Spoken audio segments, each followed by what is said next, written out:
उससे भी खतरनाक होता है अधूरा सच, और वैसे ही खतरनाक होती है अधूरी खबर, क्योंकि हर खबर के साथ जुड़ा होता है उसका इतिहास, वर्तमान और भविष्य। देखिए हर बड़ी खबर जिसमें होगा तथ्य, तर्क और सबूत। देखिए पूरा सच प्रखर श्रीवास्तव के साथ सोमवार से शुक्रवार शाम 7:30 बजे सिर्फ डीडी न्यूज पर। जिंदगी एक गणित है और भविष्य एक कैलकुलेशन। देखते तो हम बहुत कुछ है, लेकिन सच कितना जानते हैं? इसी सच को हम आपके लिए डीकोड करेंगे।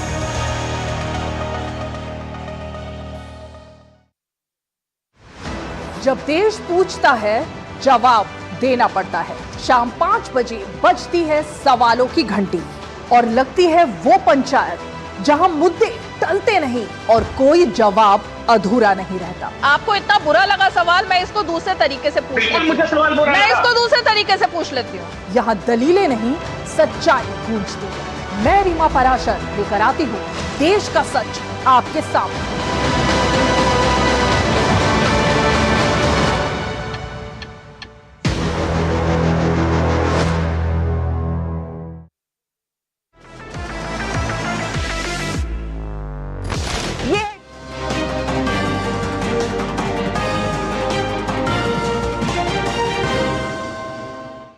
नमस्कार, दोपहर 12 बजे के बुलेटिन में आप सभी दर्शकों का स्वागत है। मैं हूं साइमा खान। नजर डाल लेते हैं सबसे पहले हेडलाइंस पर। संसद का शीतकालीन सत्र आज से शुरू, कई अहम विधेयक होंगे पेश। सत्र से पहले पीएम मोदी की सभी से राष्ट्र निर्माण के लिए सकारात्मक सोच अपनाने की अपील। कहा कि राजनीतिक दल ड्रामा नहीं बल्कि डिलीवरी पर दे ध्यान। राज्यसभा में सभापति सीपी राधाकृष्णन ने पीठासीन के तौर पर पहली बार की सदन की कार्रवाई संचालित। पीएम मोदी ने दी शुभकामनाएं।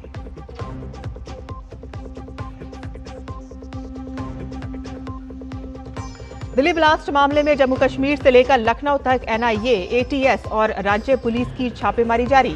धमाके की आरोपी शाहीन और भाई परवेज के घर पहुंची एनआईए की टीम।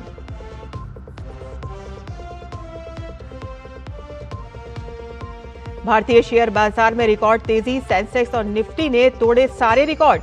मुंबई में सेंसेक्स 86,000 तो निफ्टी खुला 26,000 के पार।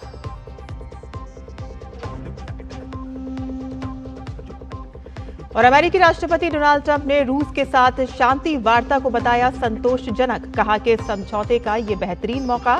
ट्रंप के स्पेशल दूत स्टीव विटकॉफ अगले हफ्ते जाएंगे रूस। समाचार विस्तार से। संसद के शीतकालीन सत्र के दौरान सभी ने राष्ट्र निर्माण के लिए सकारात्मक सोच अपनाने की अपील करते हुए प्रधानमंत्री नरेंद्र मोदी ने राजनीतिक दलों से ड्रामा नहीं बल्कि डिलीवरी पर ध्यान देने को कहा है। उन्होंने कहा कि राजनीति में नकारात्मकता कुछ काम नहीं आती। कोई भी दल हो, हमें किसी को भी हमारी ये नई पीढ़ी के आ रहे नौजवान सांसद, पहली बार आए हुए सांसद, उनको अवसर देना चाहिए। उनके अनुभवों का हमें सदन को लाभ मिलना चाहिए।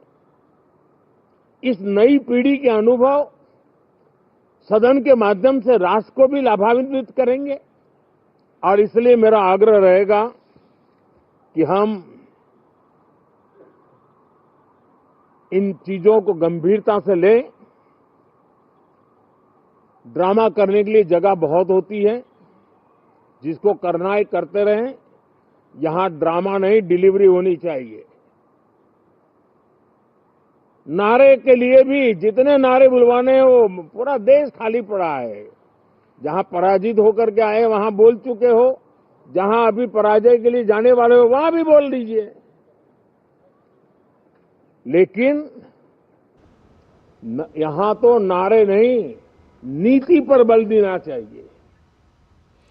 प्रधानमंत्री नरेंद्र मोदी ने विपक्ष से अपना दायित्व निभाने और चर्चा में मजबूत मुद्दे उठाए जाने को कहा। उन्होंने कहा कि कुछ दल पराजय को पचा नहीं पाते और उन्हें निराशा से बाहर निकलकर आना चाहिए।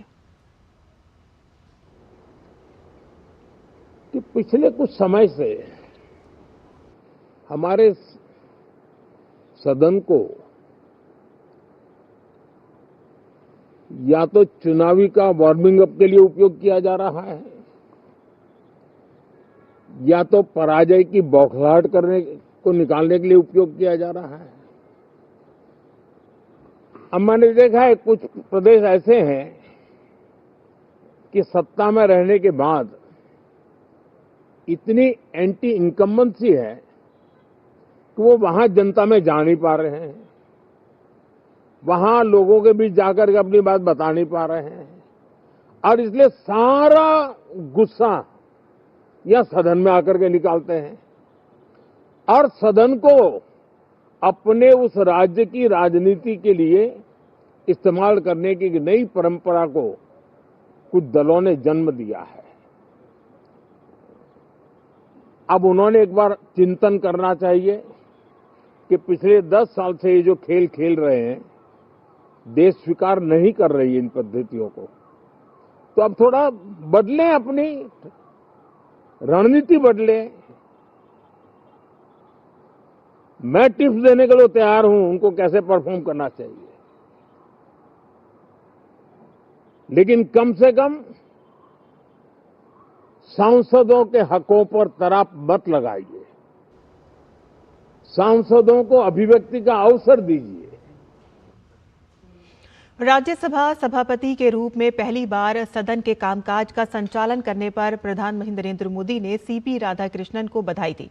उन्होंने कहा कि सदन में बैठे सभी सदस्य उच्च सदन की गरिमा बनाए रखते हुए हमेशा आपकी गरिमा का भी ध्यान रखेंगे।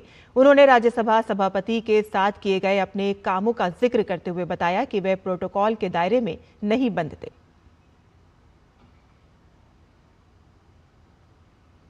मैंने आपको एक कार्यकर्ता के रूप में देखा है, एक सहयोगी के रूप में हम साथ काम किए हैं, सांसद के रूप में देखा है, अलग अलग पदों पर देखते हुए आज यहां पर पहुंचे। लेकिन मैंने एक बात महसूस की है कि आमतौर पर सार्वजनिक जीवन में पद पर पहुंचने के बाद कभी लोग पद का भार अनुभव करते हैं और कभी कभी प्रोटोकॉल में दब जाते हैं, लेकिन मैंने देखा है कि आपको और प्रोटोकॉल का कोई नाता ही नहीं रहा है। आप प्रोटोकॉल के परे रहे और मैं समझता हूं सार्वजनिक जीवन में प्रोटोकॉल से मुक्त जीवन की एक ताकत होती है और वो ताकत हम हमेशा आप में अनुभव करते रहे हैं और ये हमारे लिए गर्व का विषय है। पीएम मोदी ने कहा कि सीपी राधाकृष्णन ने अपना पूरा जीवन समाज सेवा के लिए समर्पित कर दिया है। वह हम सब के लिए एक प्रेरणा और मार्गदर्शन है जो समाज सेवा में रुचि रखते हैं। आप एक अच्छे संगठक रहे हैं, मैं भली भांति जानता हूं। आपने संगठन में जो भी दायित्व संभालने का अवसर आया, आपने उस जिम्मेवारी को 4 चांद लगा दिए, अपने परिश्रम से लगा दिए। आपने हमेशा सबको जोड़ने का प्रयास किया, नए विचारों को स्वीकार करने का प्रयास किया, नई पीढ़ी को अवसर देने का प्रयास किया। ये हमेशा संगठन में आपके कार्य की विशारद रही। कोयम्बतूर की जनता ने आपको सांसद के रूप में यहां सेवा करने के लिए भेजा और तब भी आपने सदन में रहते हुए हमेशा उस क्षेत्र के विकास के लिए अपनी बातों को बड़ी प्रमुखता से लोगों के सामने रखा, सदन के सामने रखा। ये आपका लंबा अनुभव सदन में सभापति के रूप में और राष्ट्र में उपराष्ट्रपति के रूप में बहुत ही प्रेरक रहेगा। और यहाँ बुलेटिन में हम रुकते हैं एक छोटे से ब्रेक के लिए। हम जल्द हाजिर होंगे, आप देखते रहिए डीडी न्यूज।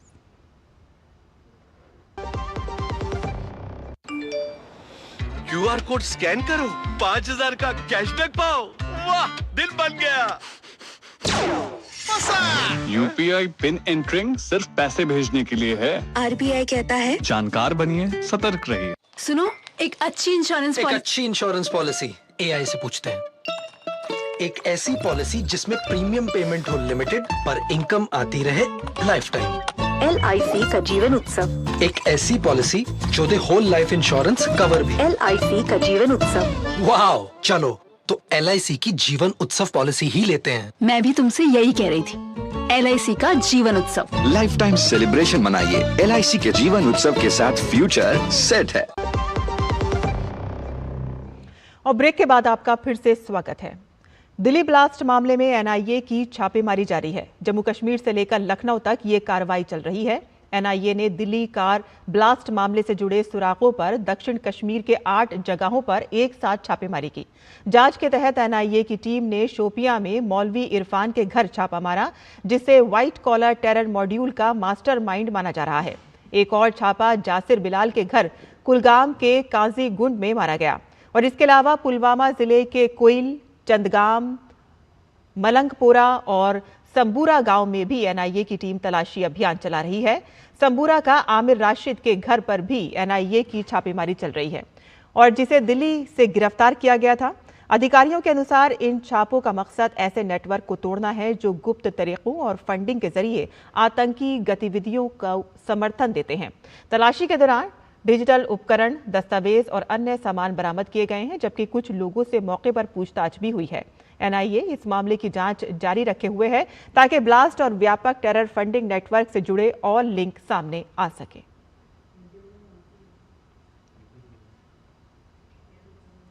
वहीं NIA, जम्मू कश्मीर पुलिस और ATS की टीम लखनऊ में शाहीन के घर भी पहुंच गई है। दिल्ली ब्लास्ट के तार शाहीन से सीधे जुड़े हुए हैं और इसी आधार पर उनकी गिरफ्तारी सुनिश्चित की गई थी। NIA ये देखना चाह रही है कि इसके पीछे कौन लोग हैं और कैसे उनका ब्रेन वॉश किया गया और कहां से फंडिंग हुई, और मामले के सारे तथ्य एकत्र करने के लिए शाहीन के घर तीनों विंग की संयुक्त टीम पहुंची है। शाहीन और उसके भाई डॉक्टर परवेज दोनों के घर में इस समय छापेमारी चल रही है।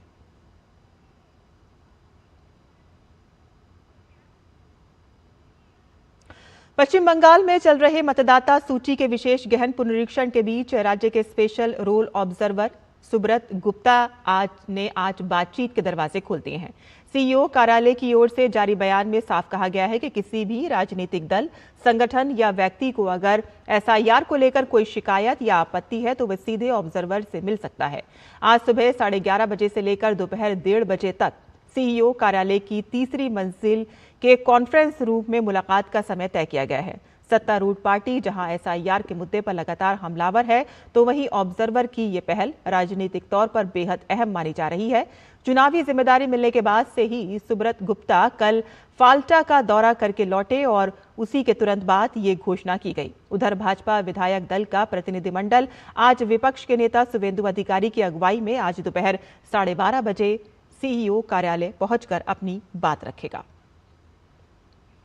और आगे बढ़ते हैं, जहां निर्वाचन आयोग की ओर से चलाए जा रहे विशेष गहन पुनरीक्षण कार्यक्रम में बाड़मेर जिले ने बेहतरीन काम करते हुए राजस्थान में पहला स्थान हासिल किया है।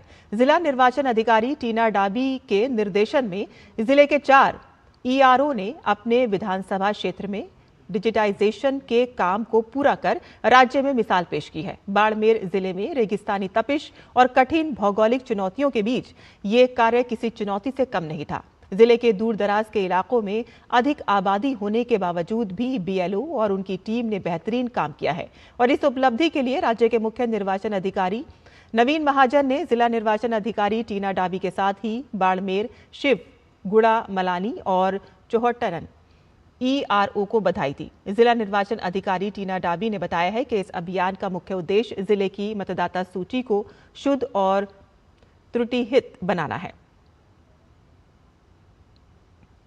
SIR प्रक्रिया जो कि 12 राज्यों में चल रही है, उसी भांति राजस्थान और बाड़मेर ज़िले में भी चल रही है, और मुझे बताते हुए बहुत खुशी हो रही है कि बाड़मेर ज़िले ने समय सीमा से पूर्व ही एन्यूमरेशन फॉर्म डिजिटाइजेशन, जो कि आपको समझाएं तो एन्यूमरेशन फॉर्म जो EF फॉर्म कहते हैं, जैसे उसे डिस्ट्रीब्यूट करना, फिर उसे मतदाता से कलेक्ट करना, उसकी डिटेल्स को ऑनलाइन करना, उस फॉर्म को ऑनलाइन करना, वो प्रक्रिया टाइमली पूरी कर ली, 100% पूरी कर ली।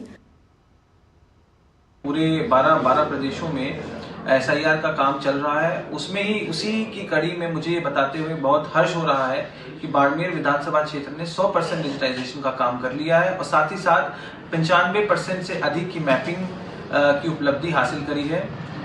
इसमें CO सर नवीन सर का मार्गदर्शन, कलेक्टर महोदय टीना मैम का गाइडेंस और मेरे सारे AEROs, सुपरवाइजर्स और BLOs की कड़ी मेहनत है, जिन्होंने रात दिन एक करके इतना अच्छा उत्कृष्ट काम करके दिखाया है। भारत की भूमि सीमा की रक्षा करने और अंतर्राष्ट्रीय अपराध से निपटने के लिए जिम्मेदार सैन्य इकाई BSF की स्थापना 1 दिसंबर 1965 को आज ही के दिन की गई थी। दुनिया का सबसे बड़ा border security force BSF Pakistan और बांग्लादेश के साथ भारत की लंबी अंतर्राष्ट्रीय सीमा की रक्षा करता है। BSF भारत की फर्स्ट लाइन डिफेंस है, जो भारत की सीमा रेखा की सुरक्षा मुस्तैदी और साहस के साथ करती है। आइए देखते हैं BSF के स्थापना दिवस पर यह विशेष प्रस्तुति।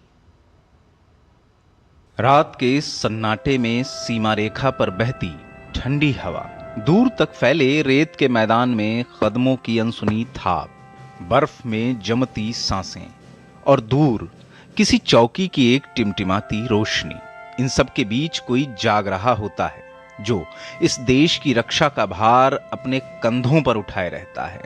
यह है बॉर्डर सिक्योरिटी फोर्स, भारत की फर्स्ट लाइन ऑफ डिफेंस। दरअसल वर्ष 1965 में भारत को यह कटु अनुभव हुआ कि सीमाओं की सुरक्षा सिर्फ राज्य पुलिस के भरोसे नहीं छोड़ी जा सकती। देश को एक केंद्रीय, एकीकृत, प्रशिक्षित और सशक्त सीमा सुरक्षा बल की आवश्यकता है। इसी जरूरत ने 1 दिसंबर 1965 को जन्म दिया BSF को। इसके पहले महानिदेशक बने KF रुस्तम जी। 25 बटालियन से शुरुआत होने वाला यह बल आज 2025 में 193 बटालियन और लगभग 2.76 लाख जवानों की ताकत बन चुका है। भारत पाक सीमा और बांग्लादेश सीमा दोनों पर BSF की ही आंखें, BSF की ही चौकसी और BSF का ही भरोसा है। BSF वही शक्ति है जो घुसपैठ और तस्करी रोकती है, नकली मुद्रा व नशीले पदार्थों की सप्लाई नेटवर्क को ध्वस्त करती है, सीमावर्ती गांवों में सुरक्षा और विश्वास का भाव जगाती है और वहीं देश के भीतर कई क्षेत्रों में नक्सल विरोधी अभियानों, आंतरिक सुरक्षा और कानून व्यवस्था में भी महत्वपूर्ण भूमिका निभाती है। देश की सुरक्षा के लिए अब तक 1992 BSF कर्मी शहीद हो चुके हैं। अब तक कुल 1330 गैलेंट्री और सर्विस मेडल्स BSF के कर्मियों को दिए जा चुके हैं। इनमें 1 महावीर चक्र, 6 कीर्ति चक्र, 13 वीर चक्र, 13 शौर्य चक्र, 56 सेना मेडल और 1241 पुलिस व सेवा मेडल शामिल हैं। BSF ने इस वर्ष न केवल सीमाओं पर घुसपैठ रोकी, बल्कि तस्करी, आतंकवाद और नक्सली गतिविधियों पर भी तेजी से कार्रवाई की। इसी वर्ष ऑपरेशन सिंदूर के दौरान अद्वितीय बहादुरी के चलते 16 BSF जवानों को गैलेंट्री मेडल्स देने की आधिकारिक घोषणा की गई। भारत सरकार ने BSF को अगले 5 वर्षों में दुनिया की सबसे आधुनिक सीमा सुरक्षा बल में बदलने का संकल्प भी लिया है। आधुनिक smart fencing, integrated monitoring system, अत्याधुनिक सर्विलांस तकनीक, ड्रोन निगरानी और कोस्टल व वाटर बॉर्डर सिक्योरिटी, यह सब अब BSF का हिस्सा बन चुके हैं। गुजरात के ओखा में बनी national academy of coastal policing यानी NACP भी इसी आधुनिकीकरण का परिचायक है। BSF का आदर्श वाक्य जीवन पर्यंत कर्तव्य, यह सिर्फ एक नारा नहीं बल्कि एक प्रतिज्ञा है जिसे हर जवान अपने खून में लेकर सीमाओं पर जाता है। वर्ष 1965 की शुरुआत से लेकर 2025 के आधुनिक भारत तक BSF ने यह साबित किया है कि देश की सीमाएं सिर्फ भूगोल नहीं बल्कि भावनाएं हैं और उन भावनाओं पर कोई आंच ना आए, यही इसकी सबसे बड़ी जिम्मेदारी है। और कारोबार जगत से आज बड़ी और अच्छी खबर आई है। GDP के मजबूत आंकड़ों से उत्साहित निवेशकों की लिवाली से हफ्ते के पहले ही दिन शुरुआती कारोबार में शेयर बाजार में अच्छी तेजी देखी गई। सेंसेक्स और निफ्टी 50 सूचकांक शुरुआती कारोबार में नए शिखर पर पहुंच गए। सेंसेक्स करीब 359 अंक की बढ़त के साथ 86,066 अंक पर खुला और 86,159 अंक तक पहुंच गया, जो इसका उच्चतम स्तर है। नेशनल स्टॉक एक्सचेंज का निफ्टी 50 सूचकांक भी 123 अंक चढ़कर सर्वाधिक 26,326 अंक पर खुला। और साल के आखिरी महीने के पहले ही दिन आज एक राहत देने वाली खबर। पब्लिक सेक्टर की तेल और गैस मार्केटिंग कंपनी ने कमर्शियल गैस सिलेंडर की कीमत में 10 रुपए तक की कटौती की है। हालांकि घरेलू रसोई गैस के दाम में कोई बदलाव नहीं किया गया है। कमर्शियल गैस की नई दरें आज से प्रभावी हो गई हैं। इंडियन ऑयल की वेबसाइट के मुताबिक कमर्शियल गैस के दाम में इस कटौती के साथ ही नई दिल्ली में अब 19 किलोग्राम के सिलेंडर की कीमत घटकर 1,580 रुपए 50 पैसे हो गई है और कोलकाता में अब कमर्शियल गैस की सिलेंडर के दाम 1,684 रुपए और मुंबई में 1,531 रुपए 50 पैसे और चेन्नई में 1,740 रुपए हो गए हैं। दिल्ली एयरपोर्ट ने सस्टेनेबल एविएशन के मामले में नया मानक स्थापित किया है। दिल्ली इंटरनेशनल एयरपोर्ट लिमिटेड ने घोषणा की है कि इंदिरा गांधी इंटरनेशनल एयरपोर्ट अब देश का पहला 40 मिलियन से अधिक यात्री क्षमता वाला वाटर पॉजिटिव एयरपोर्ट बन गया है। एयरपोर्ट अब जितना पानी उपयोग करता है उससे ज्यादा पानी प्राकृतिक स्रोतों में वापस लौटाता है। दिल्ली एयरपोर्ट को NITI Aayog CII water neutrality framework के तहत मान्यता मिली है। एयरपोर्ट परिसर में 625 से अधिक रेन वाटर हार्वेस्टिंग सिस्टम लगाए गए हैं। 16.6 MLD zero liquid discharge plant से 100% अपशिष्ट जल का पुनः उपयोग किया जा रहा है और ट्रीटेड पानी का उपयोग HVAC, टॉयलेट, फ्लशिंग और गार्डनिंग में हो रहा है। ये उपलब्धि भारत के सस्टेनेबल एविएशन इंफ्रास्ट्रक्चर की दिशा में एक ऐतिहासिक कदम माना जा रहा है। विदेश मंत्री डॉक्टर एस जयशंकर नई दिल्ली में बायोलॉजिकल वेपन्स कन्वेंशन BWC के 50 साल पूरे होने के अवसर पर आयोजित कॉन्फ्रेंस में शामिल हुए और इस दौरान उन्होंने ग्लोबल साउथ के लिए बायो सिक्योरिटी को मजबूत करने पर जोर दिया। उन्होंने बायो आतंकवाद को गंभीर चिंता का विषय माना और कहा कि BWC के पास कोई टेक बॉडी नहीं है और इस विषय पर खास ध्यान देने की जरूरत है। विदेश मंत्री ने जानकारी दी है कि भारत ने हमेशा मजबूत कॉम्प्लायंस उपयोग की मांग की है। Bioterrorism is a serious concern and the international community has to be adequately prepared. Yet the BWC still lacks basic institutional structure, as we were just reminded. It has no compliance system. It has no permanent technical body and no mechanism to track new scientific developments. These gaps must be bridged in order to strengthen confidence. और साथ ही विदेश मंत्री S Jaishankar ने अपने संबोधन में कहा है कि भारत ग्लोबल बायो सिक्योरिटी के लिए तैयार है और राष्ट्र इस दिशा में तरक्की की तरफ बढ़ रहा है। India has consistently called for stronger compliance measures within BWC, including verification designed for today's world. India supports international cooperation and assistance. India has voiced that assistance during biological incidents must be fast, it must be practical, and it must be purely humanitarian. For 50 years, BWC has stood by a simple idea, one simple idea, that humanity rejects disease as a weapon. But norms survive only when nations renew them. The next 50 years will demand concerted action. We must modernize the convention. We must keep pace with science and strengthen global capacity. Bharat operation Sagar Bandhu के तहत श्रीलंका को लगातार राहत सामग्री पहुंचाने का काम कर रहा है और इसी कड़ी में वायुसेना MI-17 हेलीकॉप्टर राहत और बचाव के काम में जुटा है। वायुसेना के विमान ने कोट माले से बच्चों समेत श्रीलंका के 34 नागरिकों को सुरक्षित निकालने का काम किया है और इन नागरिकों को कोट माले से निकालकर कोलंबो पहुंचाया गया है। वायुसेना के कई हेलीकॉप्टर कोट माले में तलाशी अभियान संचालित कर रहे हैं, जो सबसे ज्यादा प्रभावित मध्य पर्वतीय क्षेत्र है तथा भूस्खलन एवं बाढ़ के कारण यहां सड़क संपर्क टूट गया है।